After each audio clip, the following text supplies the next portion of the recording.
السلام عليكم ورحمة الله وبركاته. معاكم الدكتور رمضان خيري في فيديو جديد. في الفيديو ده طبعا وفي ظل غلاء الأسعار اللي بيحصل كل يوم احنا جايين نتكلم عن بديل لحاجة مشهورة بنستخدمها تقريبا كل يوم ونحذر برضه في نفس الوقت منها. الحاجة دي هي ايه؟ الحاجة دي هي كتافست أكياس.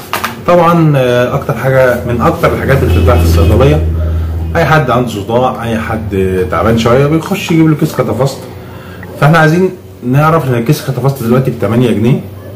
مش دي برضو المهم في الفيديو، لان احنا هنقدم له بديل تاني ب 2 جنيه ونص الكيس، وهو الديكلوتازين. نفس الماده الفعاله ونفس التركيز، وبرضو ب 2 جنيه ونص.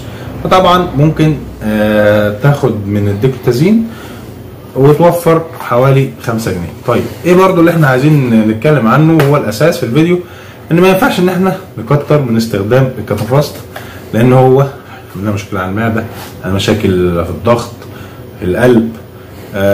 طبعا الحاجات دي كلها ممكن ما تاخدش بالك منها او تحس ان هي حاجات بسيطه، بس طبعا الحاجات دي ممكن تاثر على بعض الناس تاثير كبير جدا. فممكن برضو لما تيجي تاخد كيس كتافست تاخده بعد الاكل عشان يقلل تاثير على المعده.